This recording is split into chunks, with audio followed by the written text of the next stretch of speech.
Okay. Yeah, And then we have more time for the questions. exactly. Exactly. I will give you the telco.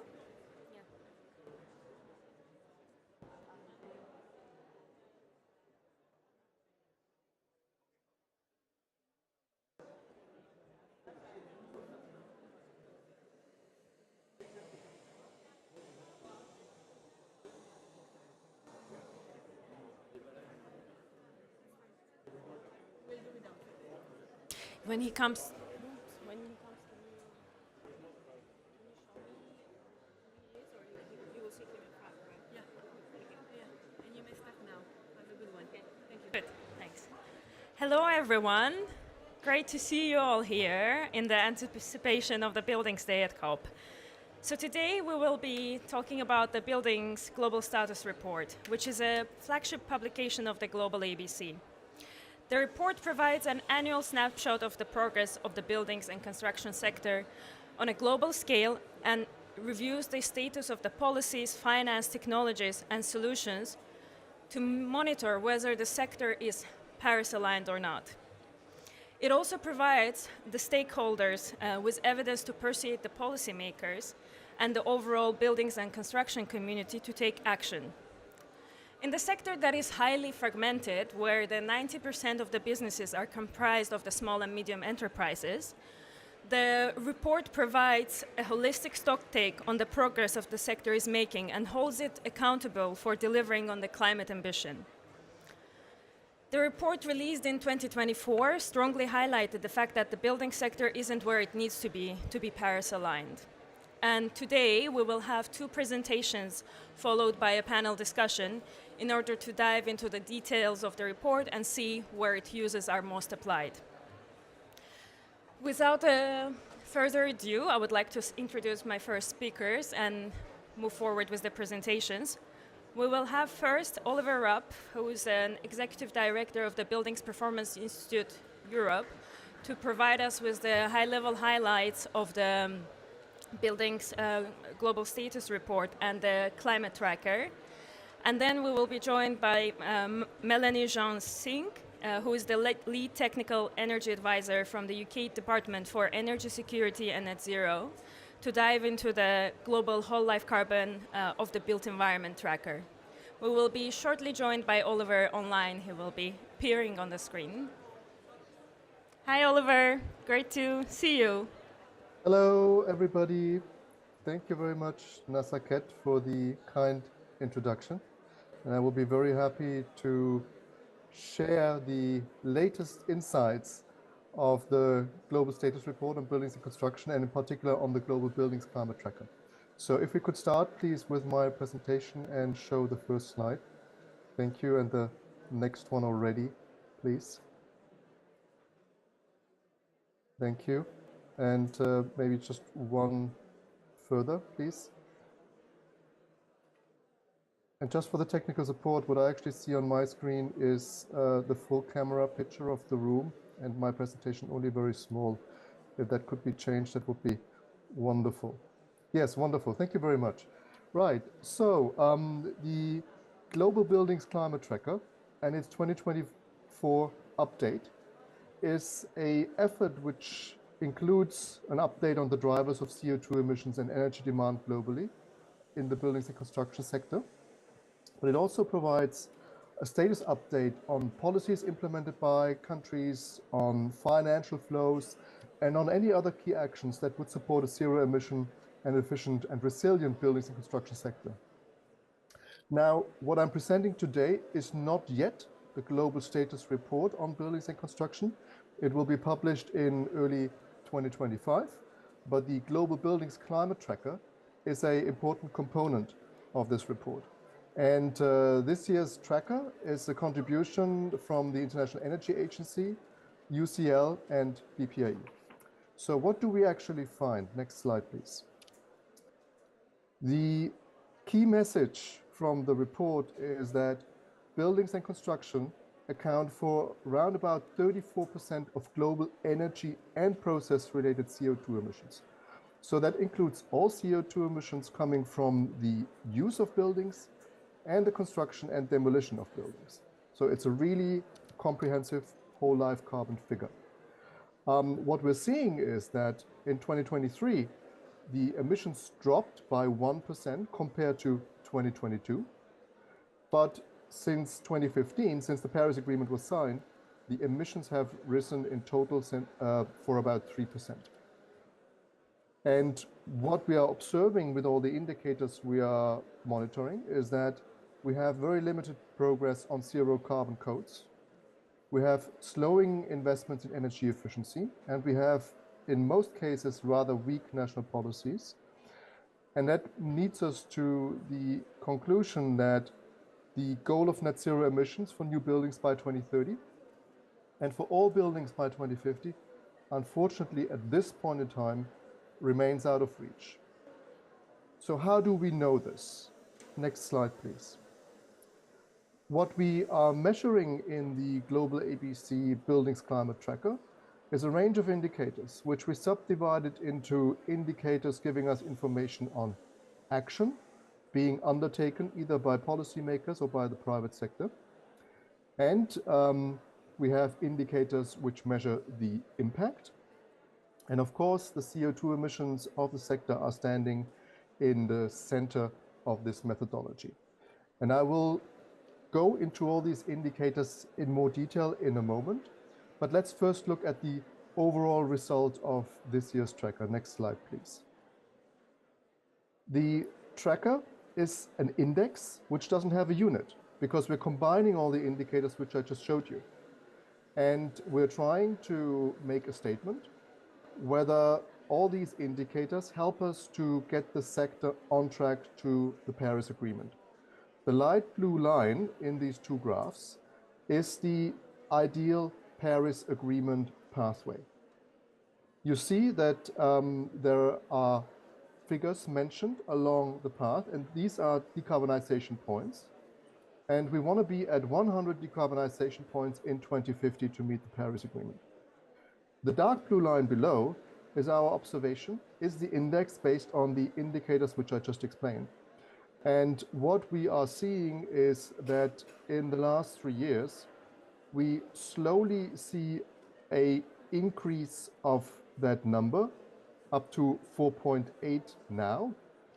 But we also see that the decarbonization gap, as we call it, the gap between where we should be and where we are today is very high. It's 42.3 points. You see in 2020 a figure of 5.4 in the index. That has mainly to do with the global COVID-19 pandemic. We are now back to normal, so to speak. And if we were to put a trend line across all the years, you see on the left graph, you see the green arrow. That is the trend line. If we move along with the same speed as we do today, and you see clearly from this trend line that we would be far away from the Paris Agreement goal of zero carbon if we do not change something significantly. So the question is, what can we change and what do the individual indicators tell us? Next slide, please. I'm now going to move into the indicators, and one of the indicators is the energy intensity of the building sector, which we measure in kilowatt hours per square meter. And what we're seeing is that ideally we would be at a value of 119.4 today, but we are at a value of 132.2. So there is a gap which is about 11%. But what we're seeing in principle is that we're moving in the right direction. So the energy intensity of the building sector is decreasing, which is good news, but it's not decreasing fast enough. Next slide, please. If we look at the overall energy consumption of the sector, we also see that it has decreased a little bit by 1% compared to 2022. As I said earlier, this figure includes all the energy demand of the use of buildings. You can see it on the pie chart subdivided by residential and non-residential buildings. And it includes the energy consumption in the construction industry and anything that is related to buildings.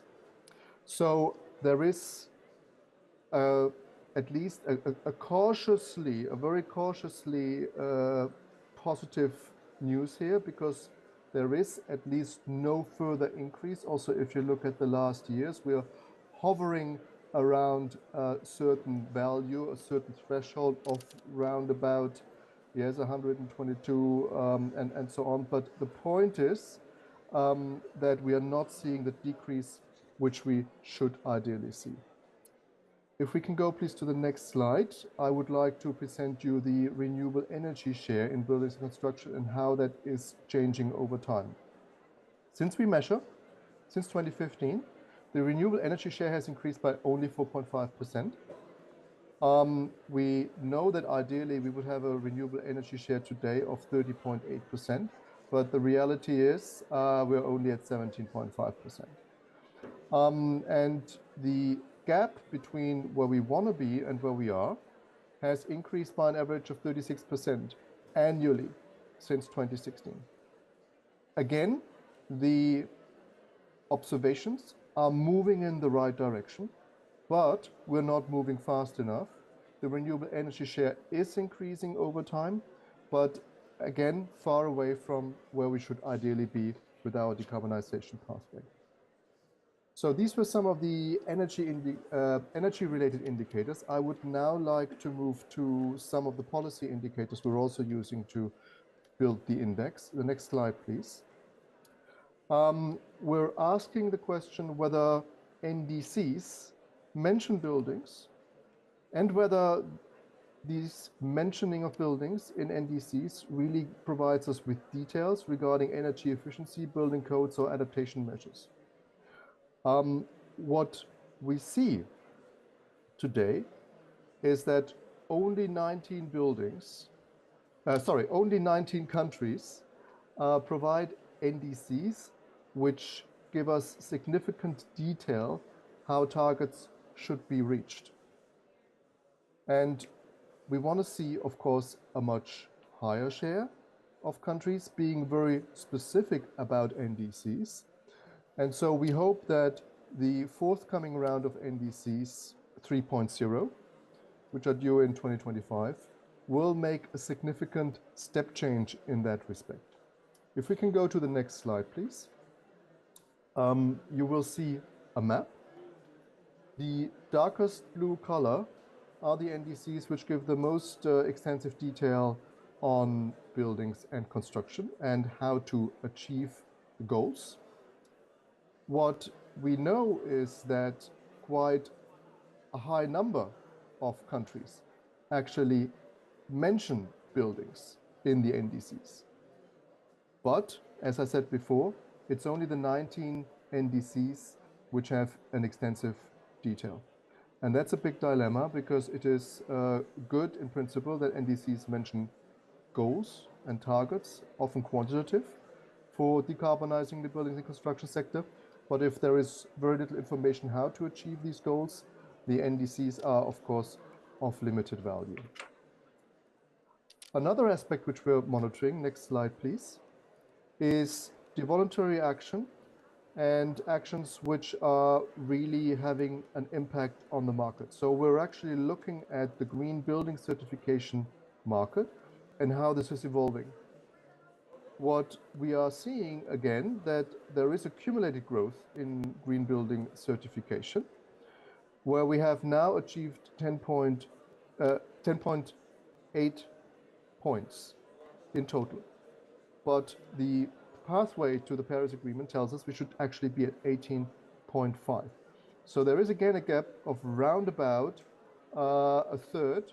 To be exact, the gap has increased annually by an average of 28%.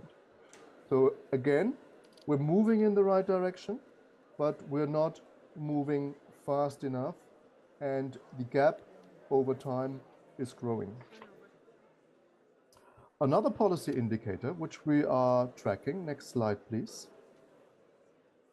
is the question whether building codes do exist and whether they are aligned with zero emission buildings.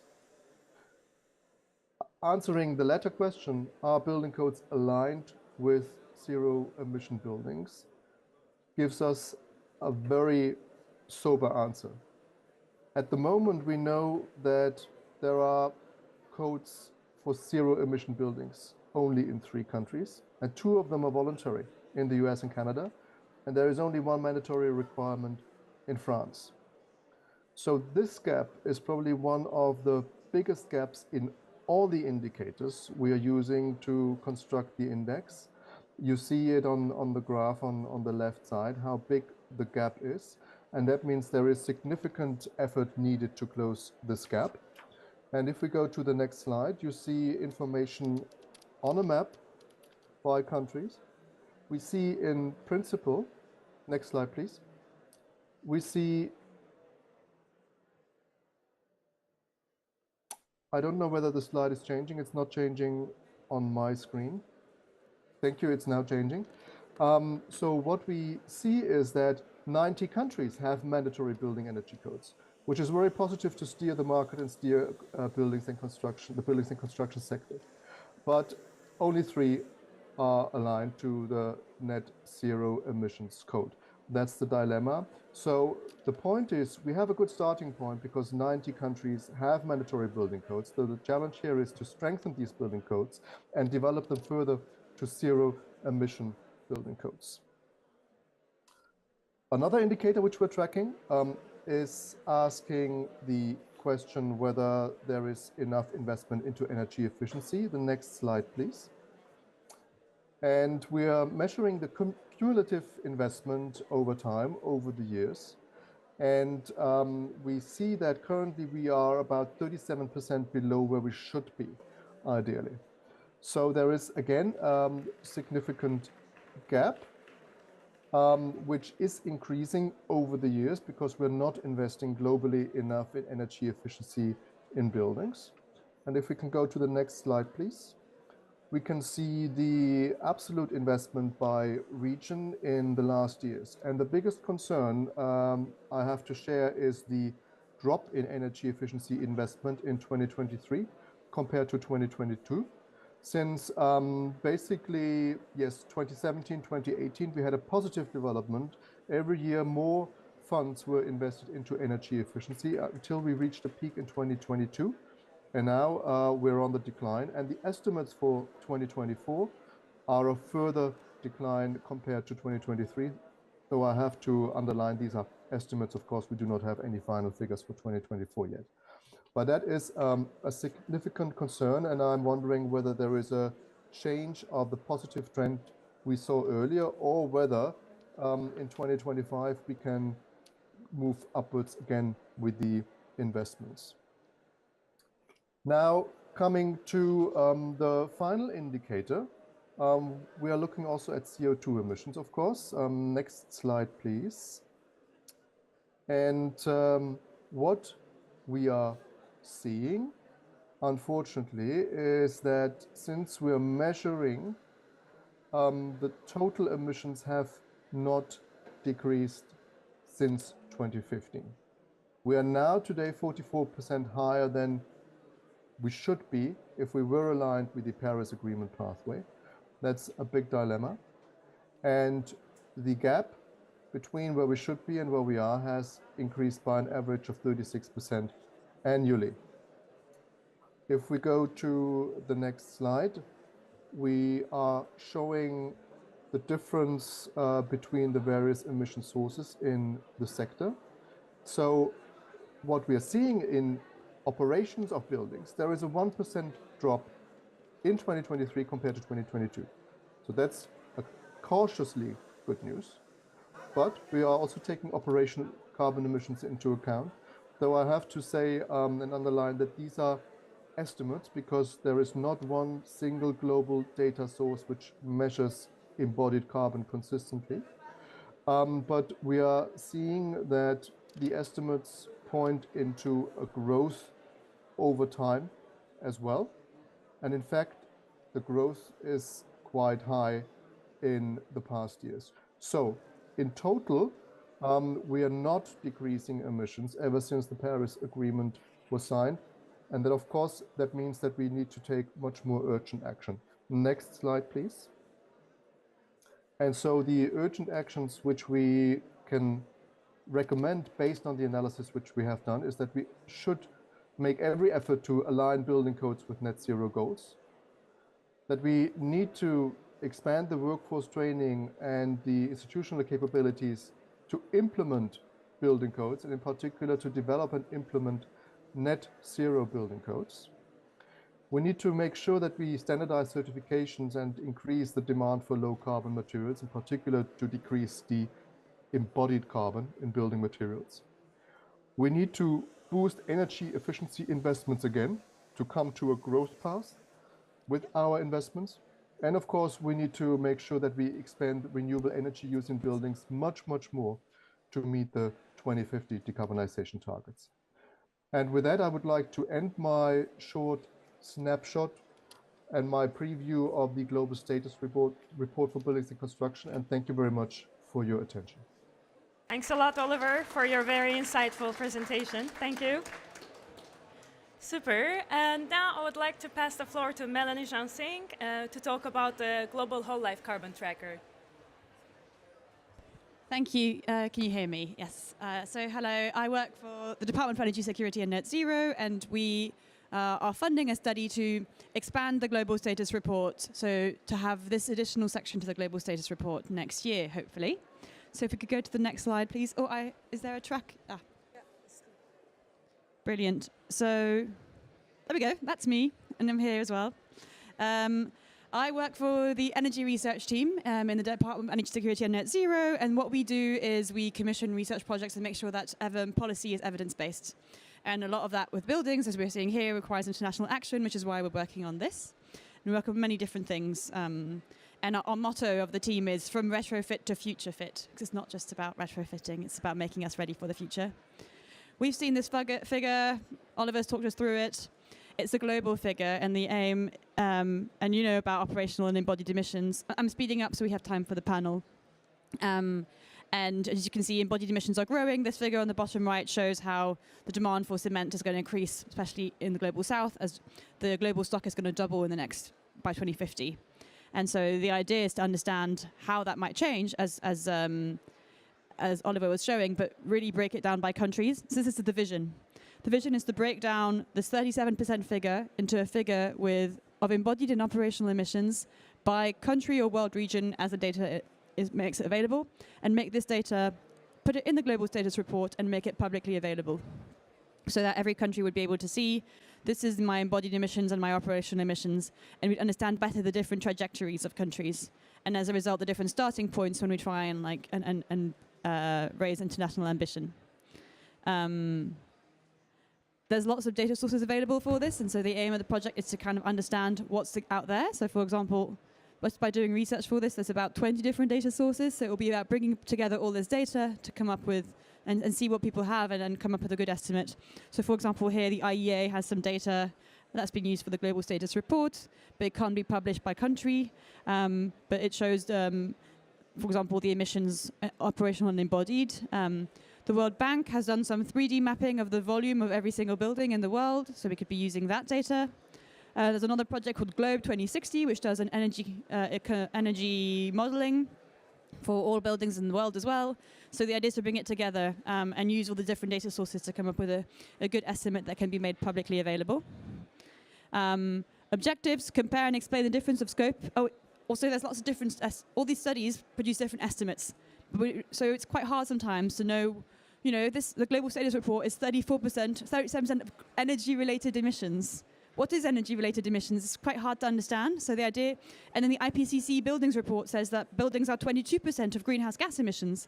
What's the difference in scope and why is it different? So that's the aim, is to understand that better. And then understand it and produce a disaggregated estimate and make it publicly available so we can understand the different contexts.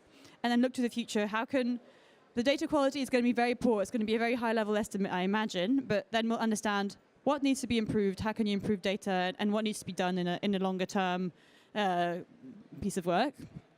We're procuring this work, and we're launching the procurement today, and it's going to be out until the 17th of December. So if you are interested in this work, please do look out for it. We're expecting the data assessment and method development to take place from January to March. expecting to develop the disaggregated estimates until June to hopefully be put into the global status report for next year. If you know of data, would like to collaborate, have any similar work, please get in touch. This is my email address. So the idea is we'll also have deep dives. So if you're in your country, you have good data. So for example, the EU has amazing data. We could be using this. We'd like to make sure that where the data is good, we use it. And where there is no data, we make estimates based on proxies. So yeah, that's it. Time for the panel now. Thank you so much. Thank you so much, Melanie. I really love the motto of your department, from retrofit to future fit, and also placing the whole life carbon at the heart of it. That's really heartening to see. I would like to invite the first panelists to the stage to discuss the role of the Buildings Global Status Report, what it brings to the sector, what its value for your specific work, and where do you see its broader applications. So please, Gulnara Roll, who is the head of Secretariat for the Global ABC, and Lutz Morgenstern, who is the head of division from German Federal Ministry of Economic Affairs and Climate Action. If I could get you to the stage for the first part of the panel.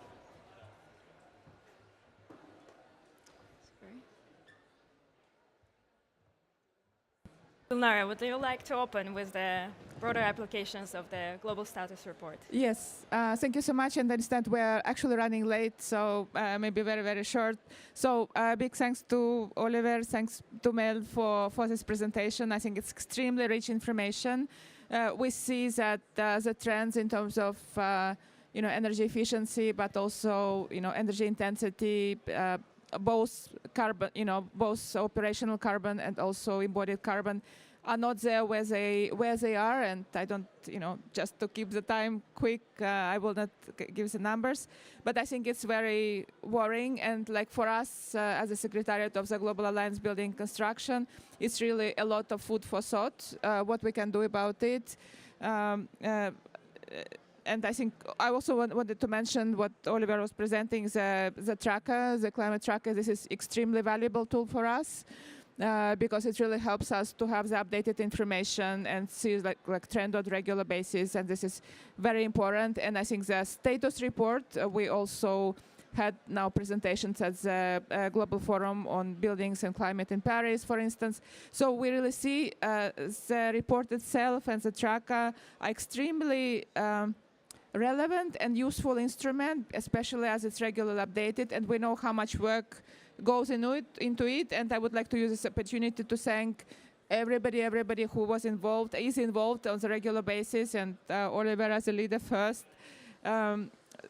It's important because it provides very concrete recommendations to the policymakers and the stakeholders, the national government, local governments, private sector, all the social society actors. And also it kind of helps to glue them together, because why we're not seeing so much of the trends of emissions going down, energy efficiency going down, not because technical solutions are not existing. These two weeks of the panels in this building pavilion, which were like amazing, they showed such a richness of innovative technological solutions, on different materials, on different processes, technological processes, but gluing them together through the partnership between public sector, private sector. This is where we see the gaps. We see that, this is where we need to work much closer together, and different kind of private sector as well. We need also, this is our objective really, to bring together the national governments through Intergovernmental Council Building and Construction, which just established, will be tomorrow inaugurated. So please come tomorrow at 11 a.m. to the Buildings Ministerial meeting, where we'll inaugurate the Buildings and Climate Council, the Buildings and Climate Council, yes, intergovernmental. So intergovernmental cooperation is very important. Subnational work, and with also GIZ support and German government support, we are running right now a group of subnational actors engagement. I think this is very important. And big thanks also to all the private sector, and Global ABC is coordinated by France and World Business Council on Sustainable Development. So I think this is thanks to that private sector also engaged quite a lot. And we want to see really stronger cooperation there as well. And I think this partnership cooperation is very important. And this is all happening because of the framework, of this kind of methodological framework in this report. Thank you. Sorry, I was long. Thank you so much, Gulnara. Because I what you hear hear, you. I'm so excited about it. Yeah. I hear you loud and clear that the solutions and the technologies are there. We just really need to scale them up. So please, Lutz, can we hear from you now? Yeah, okay. So first of all, thank you, Oliver and Melanie, for the amazing presentations. And I really liked the presentation of the report. Second comment, I wanted to excuse that I was a bit late. I got lost here. And also, if you see me, you will see me quite exhausted, because yesterday was the day when our minister, I'm from the Ministry for Economic Affairs and Climate Action Germany, and yesterday our minister was here, so we had quite a busy day. But I want to transfer some of his main messages, and he really highlighted that now we are in the era of implementation, and he said that we have to focus on those sectors where we are still lacking behind. There are some sectors where we are quite successful. In the energy sector, for example, the uptake of renewable energy. But then he specifically mentioned the industry sector and also the building sector as sectors where we still have to improve a lot. And I think what Oliver has presented is so important, because without reliable data, and data that is actually also user-friendly presented, we will actually not get up to the speed that we need. And I think this report really offers the kind of information, both on technical level, but then also the very important information, for example, on NDCs, that so far only 19 jurisdictions have taken up the topic building specifically in the NDCs. And as Oliver said, and I strongly agree, now we have really a window of opportunity with the next round of NDCs. We have to include this important sector in as many NDCs as possible, and not only with by inserting some nice language on the sector, but really inserting policies, very robust specific policies into the NDCs to make it implementable. I think then we will see a big change. We, as Germany, we are proudly supporting the tracker, but also the more in general the activities by the global ABC, and we really like a lot what you are doing. So congratulations. As you know, we also have a broader portfolio of international support for our partners with our international climate initiative, ICI. We have 18 projects in the building sector with a total budget of almost 200 millions. And I want to also use this occasion to highlight one of the biggest programs that we fund together with France and the EU Commission. That is the PEEP, the Partnership for Energy Efficiency in Buildings, where we provide technical support, but also financial support for many countries in order to actually make the change happen. So I think we still want to have some time for questions and answers, therefore I stop here. But really, let me once again thank you for this great work. Thanks a lot. And in the interest of time, I would like to briefly provide also a point of view of, from philanthropy, where do we see the Global Status Report being really useful. So first, it really provides an extensive source of data and evidence to the sector, which is useful for directing the investment for impact into areas where there is a high emissions reduction potential. And secondly, it really provides insights to understand where there are policy windows of opportunity, to your point, Lutz, and to learn from policy that is working and can be translated to other jurisdictions. Third, it serves as an accountability mechanism, and to the point that you made, Gulnara, we know that the solutions are there, but if the sector is not moving where it needs to, then this report helps to take the stock of the progress that the sector is making as a whole. And fourth, which is also very important in my opinion, it helps to build the narrative of change, and also becomes a backbone of the strategic communications efforts for the sector. It really helps to communicate clear data insights, provides accountability tracking tool also for the media, and really helps to build an evidence-based narrative what the transition of the sector needs to be like. So, and with that, I would like to move to the second part of our panel, and thank you, thanks the first speakers, thanks a lot. I would like to invite also Marisa Kesh to the stage, who is Executive Director of the National Construction Authority from the Ministry of Land, Public Works, Housing and Development in Kenya. So my question to you would be, how do you engage with the information and recommendations from the Buildings Global Status Report? And if we could get also both points from Melanie and Maurice on that, that would be great. Thank you very much for this opportunity. As has been introduced, my name is Engineer Maurice Akech. I come from Kenya, and currently I'm the CEO of National Construction Authority, which is a government agency in charge of regulating construction sector in the entire country, Kenya. So this is a very important discussion, and when we regulate the construction sector, buildings is very key in terms of what we interact with. The Building Status Report informs how we develop policies and which areas to focus on as a country. And also we use it also to follow through which actions needs to be taken to meet the targets that have been set. And I want to indicate the current report that we are looking at was launched, I think, in Paris in March. I'm happy to indicate that I was present in that meeting, and I'm sure even some of you in here were also present. I'm also happy to indicate part of what was being mentioned there in terms of the policy interventions. The same day the report was being launched, our minister had just gazetted the building code, the new national building code. That was gazettement in readiness for discussion in the parliament. The two parliaments, in Kenya we have two bicameral parliaments, that's the National Assembly and the Senate. And thereafter, that particular code has been approved and was launched in July. So as we speak here, we have made several steps in terms of ensuring that the policy intervention in terms of the building code is there.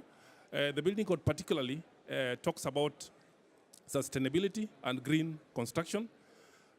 It's a major step, even though the code has been launched, but it has a one-year transition period, meaning the old code is still in use until March 2025, when the new code will be in use. So it gives opportunity so that we don't stop construction for not using the new code. We give opportunity for developers and clients, both government and private sector, to adapt with the new code so that come March 2025, we'll be using the new code. The new code particularly mentions the issues of green construction that I've indicated, energy efficiency, but most importantly, it's just a guide. And it uses the word may. Maybe I may use that here now. Now, we are thinking of focusing now on bringing the word shall. I think in Oliver's presentation, he talked about very few countries that mentions that in their determined contribution report. And I want to indicate that we've started engaging the stakeholders, especially the private sector, in terms of how do we come up with a specific code or a standard for green construction in buildings that now puts in focus and makes it mandatory for green construction. Building, of course, from the National Building Code that has been prepared. I also want to indicate that we have also done a number of engagements using the Building Status Report.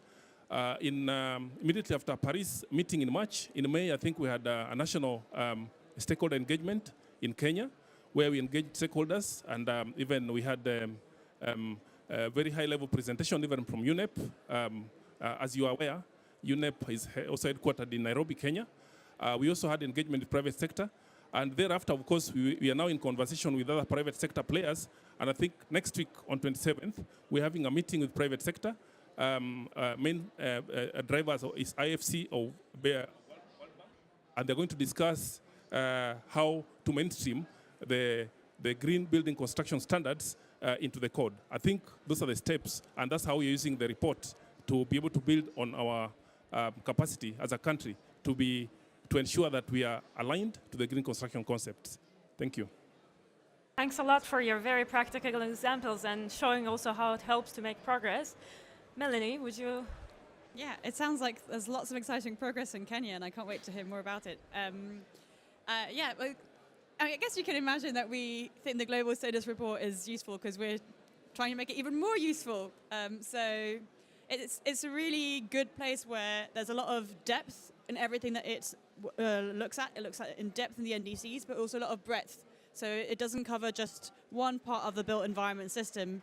And it has these really useful deep dives every year, which it rotates. So it provides a different source of information. So we find it really useful to, as you say, determine our own policies, but also how the UK can support other economies in helping decarbonise and understanding where there are gaps across the world. So it has this dual purpose.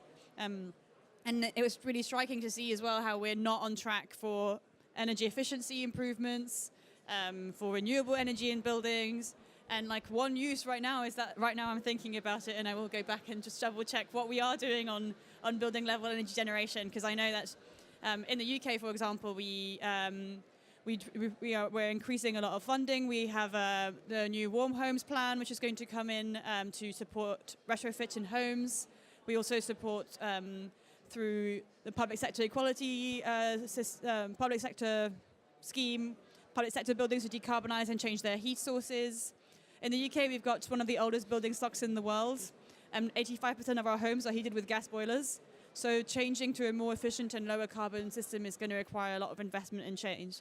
And seeing that we're not alone in this challenge means that we need to really collaborate with our international partners to understand what works in different countries and how can we leverage the fact that we're facing this common problem to change how we heat and how we cool and how we build in a lower carbon way. Thanks so much. In just the interest of time, I would like to get one or two questions from the audience and make sure there is time for that. Yes, please.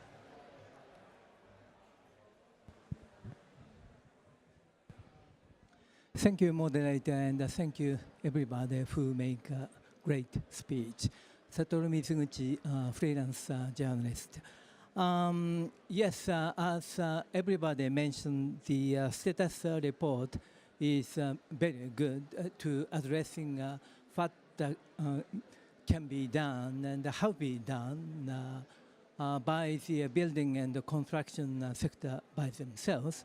But building and the construction sector is not isolated sectors.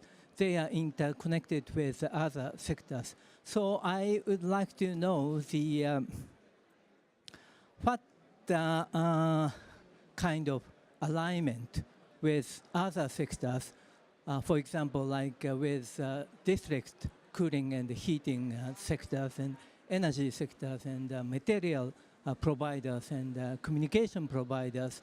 So what can you do through the alignment with other sectors? So is there any content available from the report? Thanks. That's a useful start, but I'll just start with how connected buildings are. How we see them in the UK, the energy source for the UK is part of buildings. However, now buildings are going to become a key component to delivering a net zero grid due to the huge reliance we're going to have on flexibility to deliver that net zero grid. And so I haven't seen anything in the report about it, but you're raising a good point that potentially flexibility should be a focus in the next report, or we'll be thinking about it, because buildings, in the UK at least, we're going to expect a lot of 55 gigawatts probably, according to the future energy scenario, of flexibility through either vehicle to grid or domestic heating and cooling being flexible. And that is going to become a key component to the grid. And how do we make sure that people are on board with this? How do we design interoperable systems so that the grid can communicate with the building? It's going to become a huge challenge beyond the scope of buildings as we think of them today. Thank you so much. Maybe I can just, yes, please, Maurice. in a minute or two, a very important question you've asked. As a regulator in construction industry in Kenya, the nexus between buildings and construction with all the integrating sectors, we see it from the capacity building perspective. Remember, I license all contractors, whether they're in energy sector, road sector, building sector, all the sectors connected to building. So what we do, we have mandatory capacity building programs, training programs for the contractors. Contractors are private sector players. As the government, we train them every year on issues of construction, new technologies, emerging issues, including climate change. So from the training perspective, and that can be included in the report, that can be the nexus of how to integrate the building sector with other interconnecting subsectors. I think that's very important. And as a country, we are in the process of developing a center for construction industry development, which will be driving issues of climate change, among many other things in Kenya and even for the region around East Africa and Africa at large, maybe globally as well. Thank you. Thanks a lot for all your great contributions. I can probably say that after this very rich and insightful discussion, we're all anticipating the 2025 update of the report and really hoping to see more progress in the sector and to see that the sector is moving where it needs to be to keep us all Paris aligned. So thanks a lot for all your inputs, and please feel free to carry the conversation beyond the panel. Thank you.